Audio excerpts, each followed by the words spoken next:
Happy New Year, everyone. Welcome to my channel. My name is Nixie Marie, and I'm here to bring you some Feng Shui tips. Before we get into today's video, I would love to ask that you could like and subscribe to my channel so that we can continue to grow our Feng Shui community here. And if you have any comments, any questions that you have around Feng Shui, please put them below and I will be sure to respond. All right, today's video, we are going to be talking about how to improve your overall health using the power of Feng Shui. Pretty much everyone I've been talking to lately has been sick or fallen ill or healing from something this first week of 2022. I generally have had a pattern and history to kind of have a big moment where I get sick at the end of the year, and I kind of feel like it's my way of cleansing and purifying the year ahead.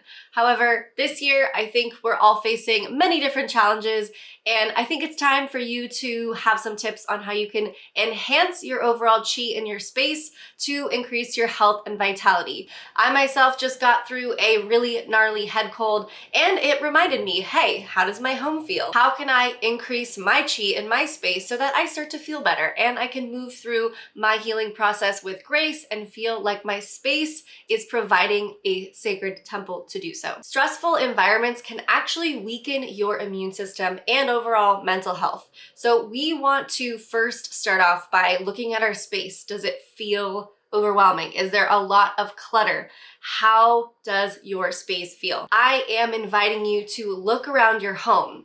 Make sure that your home feels like a healing space, or at least maybe your bedroom, the place in which that really feels like it needs to have that stress-free environment, because that is the goal here. The thing about Feng Shui is, you guys have probably heard me say many times now, Qi is the most important factor of Feng Shui. That is our life force of our home. Just like when we take an inhale and an exhale, that's when we breathe in and we breathe out. That is the prana, the life force of our bodies and our temples. So the Qi is the life force of your home. And the more that we can enhance and increase the Qi of our space, the more that we can actually produce a healthy, harmonious environment. It's basically creating a vibrational upgrade for your space, because when your space has that positive energy, the good chi in your environment, then you therefore are going to feel mentally clear. You're going to also feel like your health is good and you're not running into any health concerns or any health conditions. I often notice when things are out of sorts, like clutter or something that isn't really working for somebody. Maybe it's a client of mine, or maybe it's something in my life when I was deep diving into my initial studies around Feng Shui, or also when I ran my cleaning company and I would go into homes and we would do an overall assessment of spaces and we do a little bit of Feng Shui within those clients. And one thing I would notice is the spaces that had a lot more hoarding tendencies or clutter or things that just didn't have a home, they tended to have some imbalances in their health stuff that would come up. And we would talk about that, we would address it, and we'd want to really understand, what is going on as a whole in the macro picture? Why can't we create a clutter-free space? And also, why is this now reflecting on your physicality and your body and your mind and your mental space? So with that being said, I'm going to give you 5 tips that are going to help you to create and enhance your chi. Maybe some of these you've already done, great, but maybe some of these you haven't. I'm gonna try to give you some new tips here that really have a beneficial effect on your overall health and your vitality. Tip number 1, I obviously am a plant mama. I love plants. I'm an earthy element in many different ways. I have a lot of earth in my astral chart, and I am a hardwood in Feng Shui. So I love surrounding myself with a lot of plants. Now, plants have a lot of benefits, and maybe this is something that you already have, but if you don't, I always advise everyone to have plants inside their space. It increases the overall air quality, it reduces the carbon dioxide in your space. It also reduces concentrations of impurities and pollutants in your overall air quality and space, and they're just really fun to have. Maybe you don't have a green thumb yet, but I want to invite you to pick plants that are easy, such as pothos. It needs water about once a week, or perhaps some succulents, or something that's really easy for you. Now, full disclosure, when I first started buying plants, I was no bueno, not good at taking care of them. I killed almost every plant that I possibly could buy. So it took me a little bit of time to really understand how to take care of plants. And for what I realized was they don't need to be watered as much, and it's how you water them that makes the difference. So plants are very important to keep your environment and your ecosystem to feel harmonious and one with nature, and also produce a good environment for your overall health. One plant that I love to recommend putting into your home is a citrus tree. This can go in the southwest corner of your space because it's a little good luck charm based on the Feng Shui principles to increase your overall abundance and your vitality.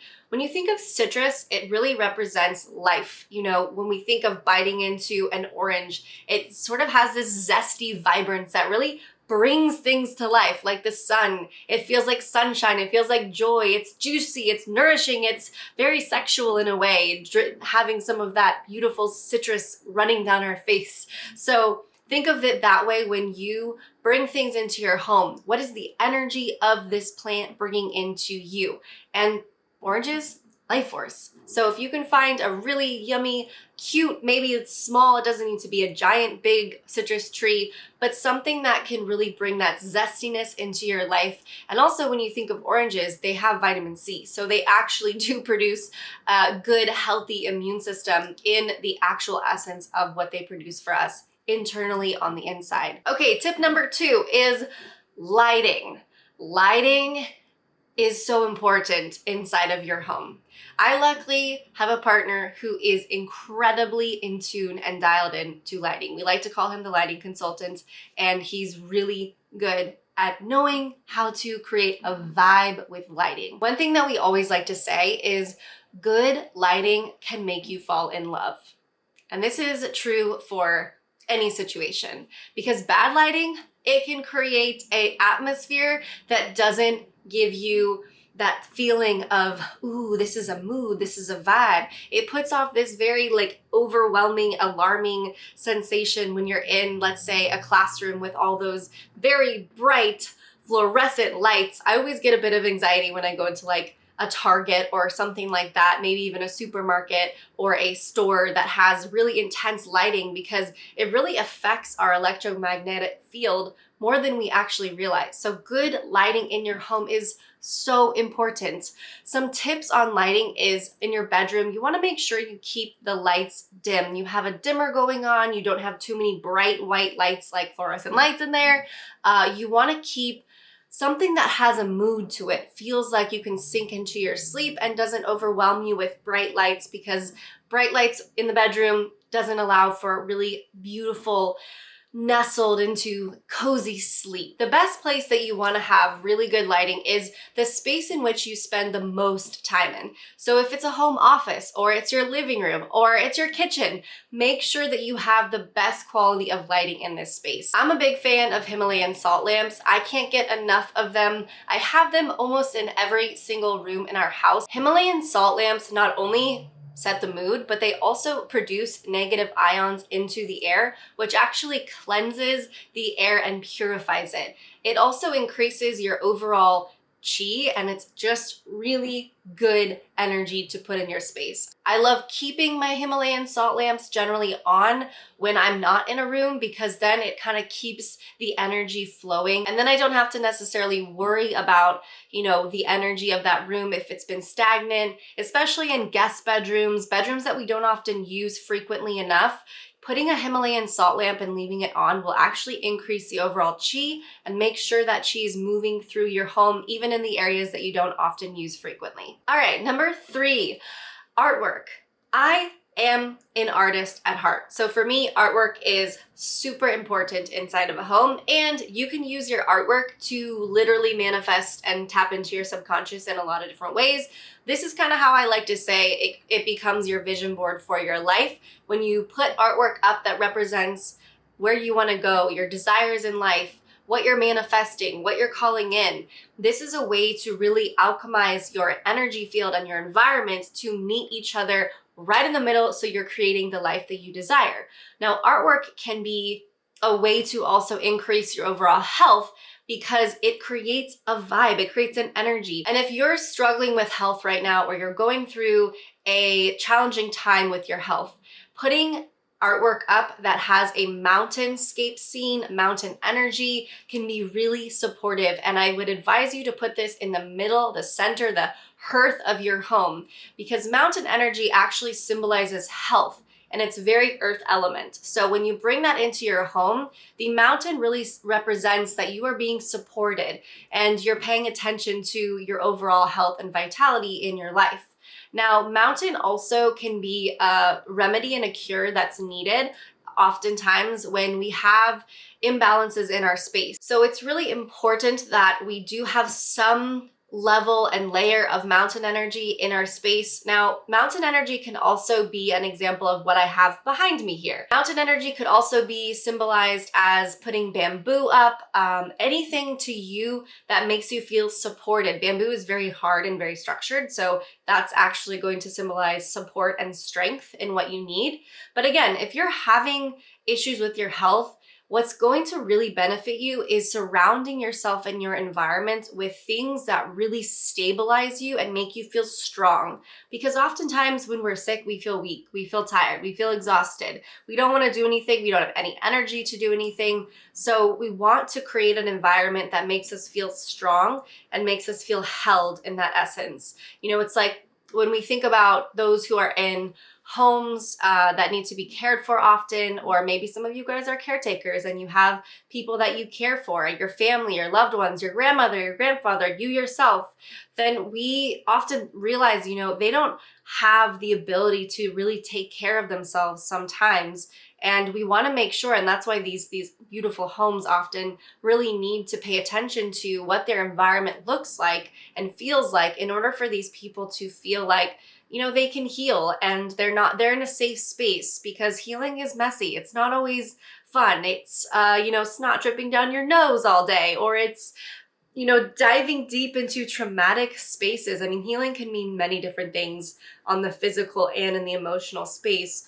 But if we're speaking to the physical space right now, the physical space around us just needs to feel like we're being supported. And that's what mountain energy brings in. So anything really that feels supportive to you through your health journey and your healing journey is highly advised via the Feng Shui principles. We have to turn to look at our kitchen when we're talking about our health, because our health is literally what we put into our body and our minds as well. But our kitchen especially is something we really want to take a look at if we're struggling with any health issues. I want to invite you to look inside of your pantry, look inside of your fridge, look inside of every nook and cranny that you have inside of your kitchen, and make sure there's not old food, molded food, things that you don't often use. I mean, you would be surprised what you might find, because it's really easy to just go about life and forget that there was that bag of rice behind the pantry and then it's been infested with a bunch of bugs. I mean,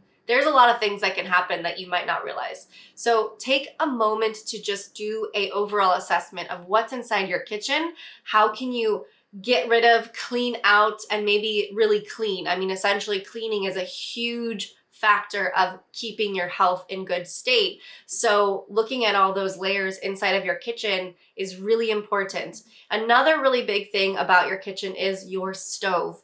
The stove is this very important thing in Feng Shui, because it actually represents your wealth as well. So the stove top needs to be cleaned. Like, I get into a routine now after we cook and we clean the dishes to just wipe down the stove as well, because it's often really easy for the stove to accumulate all the food and the gunk. If you're like me and you cook all the time, you've got to keep that stove fresh and clean as much as possible. The other thing that you want to make sure you do is keep your stove clear. Don't put things on top of it. Don't keep your pots and your pans and your spatulas and your spoons on top of your stove. You really want to make sure you maximize your space and do not put anything on top of your stove, so that your stove can breathe and be free. Because just like back in the day, we had a cauldron when we cooked in the hearth of our home, when we didn't have stovetops, and that was not something that you'd ever want to really put anything on top of or around because it's considered a sacred place of where the home creates the health for the body. So make sure you also use all the burners, every single burner on your stovetop, so that all the burners are being circulated. By only using one burner, we're only really using one fiery part of that element. And in Feng Shui, I've said this many times, we want to be using everything in our space so that everything gets the energy that it deserves. If we're only using one burner, then we're only focusing our energy on one area and one space. So make sure you're rotating your burners, use the back ones. I know you probably don't even think about those things, but just make sure you're rotating so that all stove burners get used pretty frequently. All right, last tip for you guys. Go through your home and eliminate any toxic chemicals or materials that you're using in your home. This especially relates to cleaning products. This is why I created my own line of cleaning products that are all natural, scented with such delicious, yummy smells from my essential oils that I love using, and they're plastic free, zero waste, and help you reduce your overall toxic chemicals inside of your home. Cleaning products have a lot of health risks involved. Based on some scientific research around the most toxic area in your home, it's actually underneath your kitchen sink. It's where your cleaning products hide. And what's inside of those bottles can be very detrimental to your health. And there's been so many studies now that have shown it is affecting, women's reproductive health, our autoimmune system. I mean, so many things, even fertility rates. So I couldn't stress enough the importance of really reframing the way you clean and also the way things that you put on your body too. I mean, from beauty to hair to you name it. I'm, as you guys might know, a big advocate of going zero waste and toxic free. So these types of things are very important to take note when you are looking at what's going on inside your home. I like to say that it's a way for you to feng shui your cleaning routine so that you are using beautiful, all natural products that are actually good for your health, your pets, your babies, your loved ones, and anyone in your life. I hope that you've enjoyed this video. Please make sure to subscribe, like, and leave any comments if you have any questions around some of the topics that I discussed today. And Happy New Year. I hope you guys all stay healthy and make sure to apply all these tips to your home so you can have a healthy, harmonious environment for you and your family. Bye for now, guys. See you next week.